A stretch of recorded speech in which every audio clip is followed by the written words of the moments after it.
If you're doing this business just to earn money, susuko ka, magkukwit ka dito. Sa water station, alam mo kung bakit ako tumagal. Ang saya ng mga customer ko eh. Ang tubigan ko rito, naglagay ako sa resort, naglagay ako sa bayan, naglagay ako sa bahay. Yung 700 bottles ko daily nun, ang delivery boy ko nun 7, ang refiller ko 4. Nasa iyo pa rin ang last say. Bibili ka or hindi, it's okay. Sa akin man or sa iba, that's fine. Ang importante, nakatulong ako. Sabi mo may pang-cash ka ng 6. If I were you, installment mo na lang. Itong package 6 mo, this is 300,000.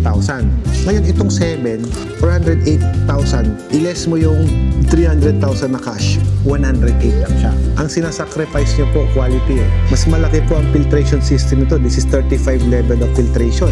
I-compare mo dito sa isa na 6 is 28 level. Mas malaki ang filtration, mas marami kami nilalagay, mas maganda quality ang tubig.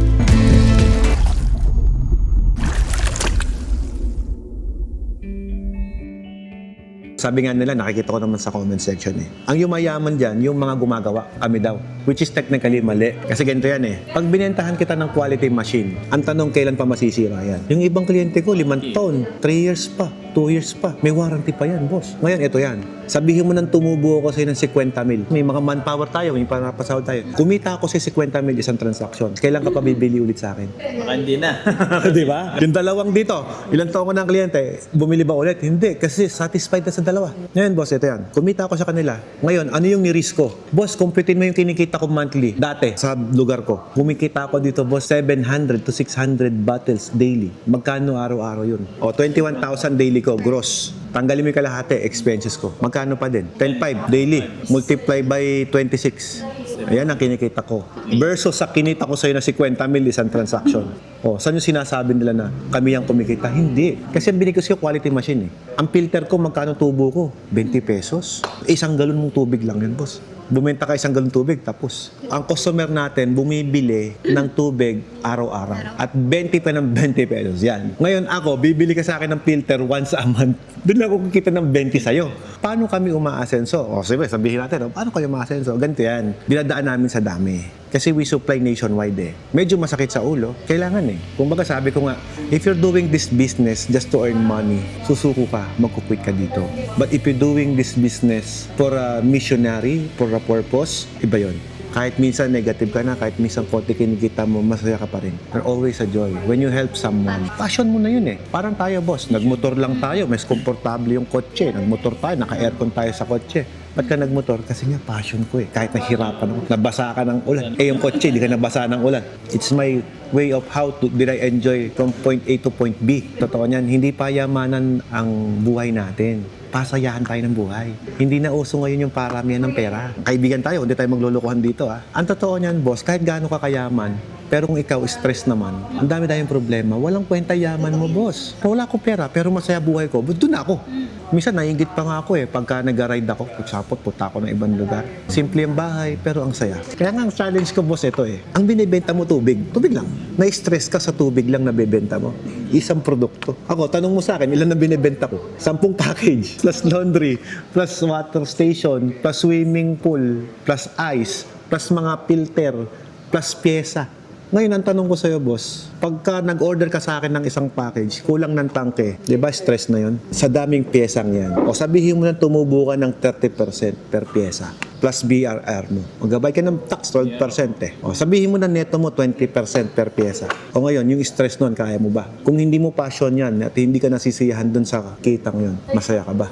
There's a joy when you are operating some business na sabi ko nga, hindi mo naman kailangan gustuhin eh. Kailangan mahalin mo lang yung negosyo. Hindi naman kailangan malaki ang kita. Kailangan lang, tignan mo yung purpose ng negosyo mo. Sa water station, alam mo kung bakit ako tumagal. Ang saya ng mga customer ko eh. Ang tubigan ko rito, naglagay ako sa resort. Naglagay ako sa bayan. Naglagay ako sa bahay. At tubigan ko rito. Meron pa ako isa sa Pampanga. Kung puro stress yung naramdaman ko ng boss nung nagbebenta ako, hindi ako tatagal. You have to find joy. Kumbaga, Sir Alfred, yung tubig mo, masarap yung lasa eh. Gusto namin, kaya ay namin lumipat sa iba. O di ba, ang sarap ng ganun. When you are establishing a company, ano ba ang mission at vision ng company mo? Kung pagkita lang ng pera ang mission mo dyan, hindi ka tatagal dyan, Brad. Sabihin ko sa'yo na agad dyan. Kasi lahat naman ng negosyo, ang goal, kumita ng pera. Yun ang goal. Pero after that, ano ang reward mo sa sarili mo bilang tao? Sabi nga ng kaibigan ko, shoutout kay paring Prime Senday Diego, Eto, nasa registry of deeds sa tong kaibigan ko. Ang sabi niya sa akin, 20 years ako sa BIR.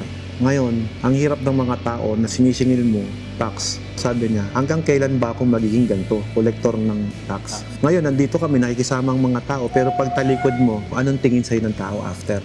At pag wala ka na doon, ano na ang tingin sa'yo ng mga taong nagipit dahil sa walang tax sa ibayan?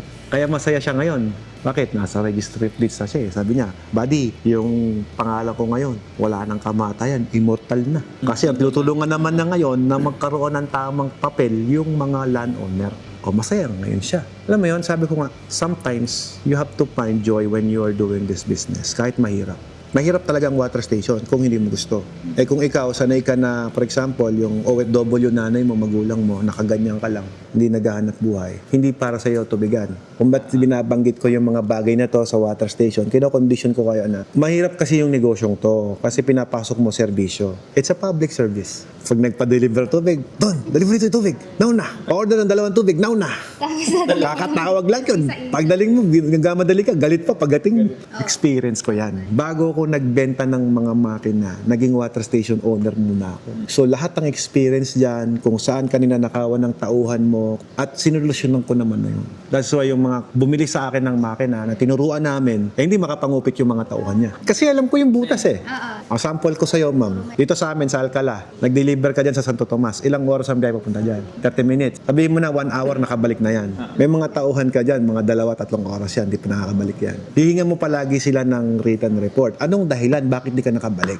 Kasi before ko sila pakawalan, ako muna, experience ko muna mag-deliver. Inoorasan ko yung sarili ko. So kapag naorasan ko na yon, yung time frame of delivery na yon, dapat sila, siguro sabihin mo ng 10 minutes plus 5 minutes, yung time frame of deliver, okay lang yon. Pero yung 2-3 oras, malaking question yon kasi ang binabayad mo sa kanila, oras. So kahit hindi ka nakawan actually sa produkto mo, kung ninanakawan ka sa oras, same thing. Kahit sabihin mo na walang ka ng 10 galon, hindi ka malugi 10 galon eh. Malugi ka sa oras. Kasi yung galon, wala namang value yung laman.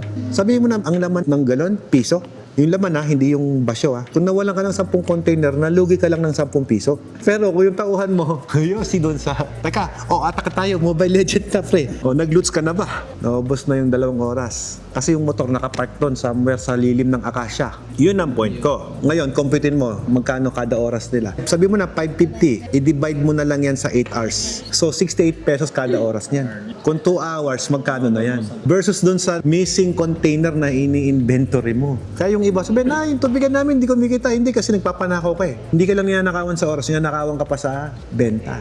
Solusyonan ko naman na yan, don't worry.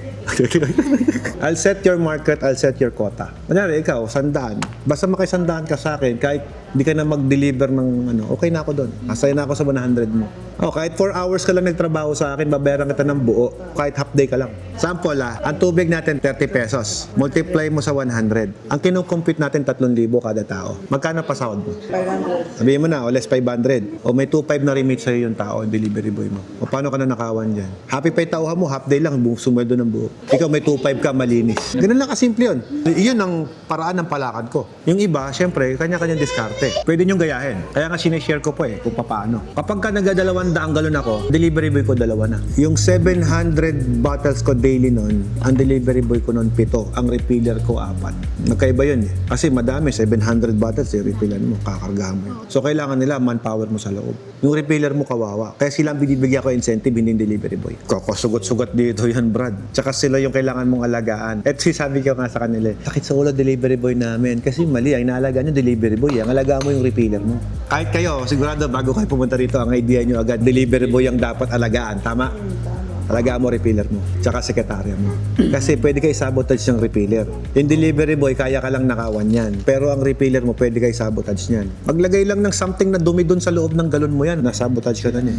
Ikaw nang taminate yung tubig, nagkaroon ng amibyas sa mga customer mo, sirakan. Marami pa ako pwedeng share sa inyong mga tips. Refilling station ka, halimbawa, ako refilling station din. Operan ko yung delivery boy mo ng dobling sahod, makukuha ko yan. Ang point nito, kung sabi ko nga, kung walang iya ka nga mo, lilipat yan. Pero kung mahusay kang makisama, kahit doble ng sahod, hindi lilipat yan. Kaya nga ako, yung mga tauhan ko, yung mga technician ko, refiller ko lang dati, mga taga-deliver ko lang ang tubig yan. Hanggang ngayon, nasa akin eh. Proud ako sabihan, bakit? Mas maugali ko, wala na sa akin yan. Yung anak ko kaliliit pa. Ngayon, dalaga ng mga anak ko, nasa akin pa rin mga tawang ko. Nakasipag-asawa na dito nga eh. Nagkaligawan pa nga eh. Mag-asawa na sila, tawang ko pa rin. Minsan kasi, hindi sa sahod eh, hindi sa pera. Kahit malaki sahod mo, kung saan mo galing ng boss mo, alis yan eh. Kaya hindi mo kailangan silawin sila sa, pag bumenta ka, may commission ka, may ganito, ganyan. Just be fair. Kasi kaya nandyan yan, gusto lang nila ng may secured yung kanilang financial stability nila, na kumikita sila ng marangal, yun lang naman yun. Saka masaya sila. Masaya sila. Kapag walang madeliveran, yung delivery boy mo, yun yung trabaho mo. Humanap ng deliveran niya. Ang delivery boy mo, hindi niya trabaho mag-market. Parang sinabi ko na lang po na ganito, si Lovely na lang ang paupuin ko dito, Lovely ko na magsalita dito, para siya na yung hanapin ng mga customer. Ito trabaho ko. Kausapin kayo, ituro sa inyo, i-video ko din, para at least mapanood nilang ibang tao. Kasi ako yung mukha ng sarili kong negosyo. Ngayon, kung ipapahandle ko sa kanila, sila na yung magsasalita dito, baka pirated ng ibang kumpanya, wala na. Ano ate, no? Baka mamaya, hindi lang doble, triple, lipat yan. O, mawalan ako ng negosyo. So sa water station, ganun din. Simple lang. Bakit mo papamarket sa delivery boy mo? Delivery boy lang siya. Ikaw ang mag-market. Mag-hire ka ng someone na magmamarket for you. Pero yun talaga eh. Sabi ko, ang water station is a services. Kailangan mukha mo yung nandyan. O dahil mukha mo yung nakapangad dyan, hindi ka papayag na pangit yung delivery. Payag ka ba pangit ang palakad? Mukha mo nakalagay. O kaya nga mo, pogi yung may-ari. Tingnan mo naman yung trophy. Yabang ma'am, no? Siyempre, ako yung mukha ng sarili kong negosyo. Ngayon, kung ma-awardan yan, pride ko yun. Pride natin yun bilang manufacturer kasi ginalingan natin, deserve naman natin. Kung pumetex-petex ako at hinayaan ko yung mga tao ko ang mag-market dyan, something wrong. Kami, hindi kita binobola kung bibili ka or hindi. Sabi ko nga sa mga vlogs ko, nasa iyo pa rin ang last say. Bibili ka or hindi, it's okay. Sa akin man or sa iba, that's fine. Ang importante, nakatulong ako. Sa negosyo natin, ma'am, since ordaneta kayo, medyo mataas ang competition dyan, ha? Kumbaga, wina-warningan ko na kayo. Hindi pwedeng alkaline, hindi pwedeng mineral. So, dapat purified water ang pag-uusapan natin. Ngayon, kung sa purified water naman po, since ito yung equipment na pag-uusapan natin ngayon, ano ang kaya ng budget ninyo? That is 280 yun eh. So, 280 natin, package 6, okay na yon. Laban naman na po yun. Kaya lang, yun nga napansin namin, kapag ka mayroon kang kakompetensya na medyo malakas doon, yun lang naman difference. Pero ituturo naman namin sa inyo kung paano yung maintenance. Hindi lang problema. Kumbaga, may solusyon naman every problem. Si package 6 kasi, manual yung maintenance. Fully automatic yung operation, fully automatic yung system. Ang maintenance ang manual. Pag sinabing manual po, kayo po yung nagme-maintain, kayo po yung nagbabackwash and everything. Technically, pag napabayaan nyo po yan, napabayaan ng mga staff ninyo, pwedeng magbago yung lasa. Kaya kung minsan may mga water station na may inumin tubig, bakit gano'n? Ang pait ng tubig nun. Yun yun. Posible hindi sila nakapag-backwash, hindi nakapag-regen ng time na yun. Kaya nag-iba yung lasa. It's not about the machine, it's about the maintenance pa rin. Kasi kahit sabihin mo maganda yung machine mo, pero wala ka maintenance, hindi mo nagawa ng proper preventive maintenance yung makina mo, pwede pa rin po siyang magbago yung lasa. Doon naman pumapasok yung advantage ng 7 pataas. Sabi mo may pang-cash ka ng 6. If I were you, installment mo na lang. Yung 7 or 9 or 10 or 9, basta 9, okay. Basta yung higher. Bakit? Kaya ko ginawa yung mga lower package para makapag-start lang po yung kulang sa budget. Yun ang totoo nun. Pero sa nakikita ko, ma'am, hindi ka kulang sa budget. Ilang kontrata lang ni Don. Ilang pirma lang, Don. Bigyan mo ako ng budget, sir. Kaya nga, eto na, bibigyan kita ng budget. Tulungan kita. Wala naman tubo eh. Utangin mo yung kalahati, walang interes. O hindi pa ba tulong yun? 2 years pa kung gusto mo. Walang tubo. Kanina ko pa sinasabi, yung negosyo ko, hindi to money generating company. Mission na to eh. Kasi galing ako the same ground na nakita ni Don yan. Nangungutang pa ako dyan sa mga lending dyan noon eh. Pupunta dito yung Bombay, ganyan. Dami chinelas. Ba't wala dyan? Kasi araw-araw ko sinisingil, ma'am. Ngayon, ang tinaga ko sa sarili ko talaga, kami ni Mrs. Pag kami nakaluwag, pag guminawa buhay namin kahit paano, pag nagpautang kami, walang tubo. Yan na po yun, nangyayari na. Ever since na nagpa-installment kami, nung magnegosyo kami niyan, hindi talaga kami nagpatubo. Kahit i-backtrack nyo yung mga dati naming package, kumbaga naging mission namin yan. Compete natin na, kasi gusto ko, value for your money mabibili mo, no? Hindi dahil sa gusto kitang mabentahan. Hindi na kita kailangan ng sales stock kasi nandito ko na, ilang beses ka nagpa-appointment eh. Kaya talagang pabili ka na. Pero ang gusto ko, mabili mo yung the best. Ganito lang yan eh. Itong package 6 mo, this is 300,000. Ngayon, itong 7, 408,000. I-less mo yung 300,000 na cash, 108 lang siya. yung difference. Ngayon, ang tanong, saan napunta yung 108? Technical na tayo, sabi mo nga. Nandito, gusto mo technical na pag-usapan. Yung tangke, malaki na, 1,000 liters na yung tangke natin. So sa price difference pa lang yan, boss, sabihin mo tag 20,000 na yan. No? Bawas mo na yung 20,000 price difference pa lang. May 88,000 ka na hinahabol. Boss, yung fully automatic head, magkano yung ulo? Isang 15, isang 10, isang 10. Nagtaas na po tayo ngayon. Ay, sorry, diglaasa pala, di ko pa alam. 42 na. 12, 12, 12, 18. 18. So magkano yun? 42K. Ibawas ko na rito yung 42,000, boss. Kasi ito, pag-upgrade syempre ito. Mamaya papaliwanag ko sa'yo kung bakit ganito yung presyo. 46,000 lang hinahabol natin. Yung pump, naka-vertical pump ka na. Sa presyo na, nasa 30,000 difference yan. So ibawas ko yung 30,000 dito. 16K. Boss, pyesa pa lang ang pinag-uusapan natin. Yung FRP ko, naka 13 by 54 versus sa 10 by 54. Ang price difference na sabihin mo na sa 40,000 each. Dalawa yon yung magkaiba. Ibawas natin yung 80,000 pa. So, negative ka na ng 64,000. Iba pa yung system nito compared dun sa isa. Sa 6. Ang inaano ko, pag i-upgrade mo yung 6, gagastos ka ng medyo mas malaki para maging 7. At hindi siya magiging 7 kasi magkaiba talaga yung pyesa. Literal na magkaiba yung pyesa. Fully automatic siya, pag marumi siya, kusa siya naliligo. Parang tayo, pag mabaho na, naliligo ng kusa, naglilinis. Hindi mo na siya kailangan i-maintain kasi kusa na po siyang naglilinis. Yung 6, Hindi. manual.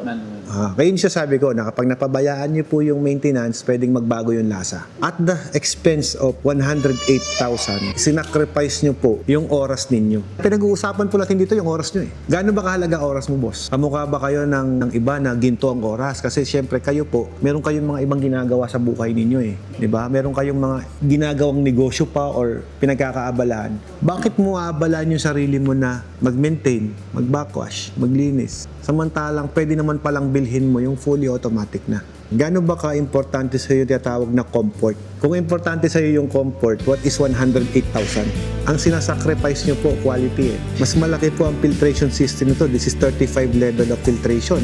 I-compare mo dito sa isa na 6 is 28 level.